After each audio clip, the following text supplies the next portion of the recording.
ಇವತ್ತಿನ ವಿಡಿಯೋ ಬಂದ್ಬಿಟ್ಟು ತಲೆಗೆ ಹಾಕ್ಕೊಳ್ಳೋಕ್ಕೆ hair oil, coconut hair oil. Coconut ಆಯಿಲ್ನ ಸ್ವಲ್ಪ ಬಿಸಿಗೆ ಇಟ್ಕೊಳ್ಳೋಣ. ಅದಕ್ಕೆ ಬೇಕಾಗಿರೋದು ಏನೇನು ಇಂಗ್ರೀಡಿಯೆಂಟ್ಸ್ ಬೇಕು ಅಂದರೆ ಬೆಟ್ಟದ ನೆಲ್ಲಿಕಾಯಿ, ಅಲೋವೆರಾ, ಮತ್ತು ಹೈಬಿಸ್ಕಸ್ಸು, ರೋಸ್ಮೆರಿ, ಮತ್ತು ಕರಿಬೇವಿನ ಸೊಪ್ಪು, ಮತ್ತು ಚಿಕ್ಕದು ಬರುತ್ತಲ್ಲ ಆನಿಯನ್, ಚಿಕ್ಕ ಆನಿಯನ್. ಮೊದಲಿಗೆ ನಾವು ಎಣ್ಣೆ ಕಾಯ್ದಿದೆಯಾ ಅಂತ ನೋಡ್ಕೊಬೇಕು. ನೋಡ್ಕೊಂಡು ಹಾಗೆ ಫಸ್ಟ್ ನಾವು ಸ್ವಲ್ಪ ಮೆಂತ್ಯನ ಹಾಕ್ಕೊಳ್ಳೋಣ. ಒಂದು ಸ್ಪೂನ್ ಮೆಂತ್ಯ. ಅದೊಂದು ಸ್ವಲ್ಪ ಬಬಲ್ಸ್ ಬರಬೇಕು. ಹಾಗೆ ನೆಕ್ಸ್ಟ್ ಚಿಕ್ಕದಾಗಿ ಕಟ್ ಮಾಡ್ಕೊಂಡಿರೋ ಅಲೋವೆರಾ, ಹಾಗೆ ಬೆಟ್ಟದ ನೆಲ್ಲಿಕಾಯಿ,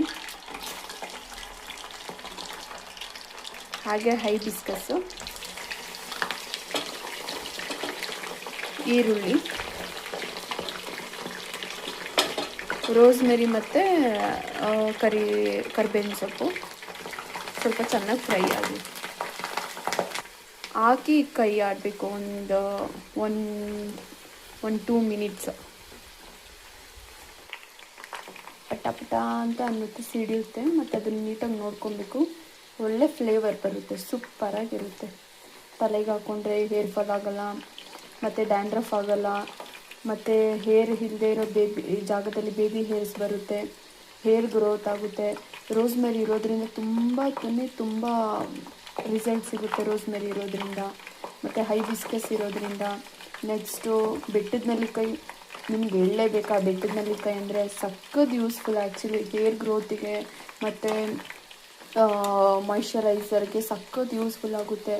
ಮತ್ತು ಮೆಂತ್ಯ ಏನಕ್ಕಪ್ಪ ಅಂತಂದರೆ ಹೀಟ್ ಆಗಿರುತ್ತಲ್ಲ, ಏರ್ ಫಾಲ್ ಆಗೋದು ಮತ್ತು ಡ್ಯಾಂಡ್ರಫ್ ಆಗೋದ್ರಿಂದ ಮೆಂತ್ಯ ನಮಗೆ ತುಂಬಾ ನಮಗೆ ಸಖತ್ತು ಯೂಸ್ಫುಲ್ ಆಗುತ್ತೆ. ಇದನ್ನು ಮಾಡಿಬಿಟ್ಟು ಇವತ್ತೆಲ್ಲ ಬಿಟ್ಬಿಟ್ಟು ನೈಟ್ ಬಿಟ್ಬಿಡ್ಬೇಕು. ಇವಾಗ ಒನ್ ಡೇ ಫುಲ್ಲು ಬಿಟ್ಬಿಟ್ಟು ಅದರಲ್ಲಿರೋದು ಸಾರಾಂಶ ಎಲ್ಲ ಆಯಿಲ್ ಒಳಗಡೆ ಬಿಟ್ಕೊಂಡಿರುತ್ತೆ. ನೆಕ್ಸ್ಟ್ ಡೇ ಎದ್ದು ನಾವು ಒಂದು ಸ್ಟೈನರಲ್ಲಿ ತೊಗೊಂಡು ಒಂದು ಬಾಟಲಲ್ಲಿ ಸ್ಟೋರ್ ಮಾಡಿಕೊಂಡು ರೂಮ್ ಟೆಂಪ್ರೇಚರಲ್ಲಿ ನಾವು ಯೂಸ್ ಮಾಡ್ಬೋದು.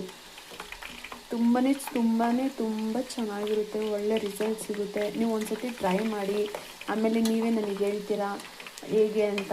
ಮತ್ತೆ ಅಗೇನ್ ನೀವೇ ಕೇಳ್ತೀರಾ. ತುಂಬಾ ಯೂಸ್ಫುಲ್ ಆಗಿರುತ್ತೆ. ಒಂದು ಸತಿ ಟ್ರೈ ಮಾಡಿ.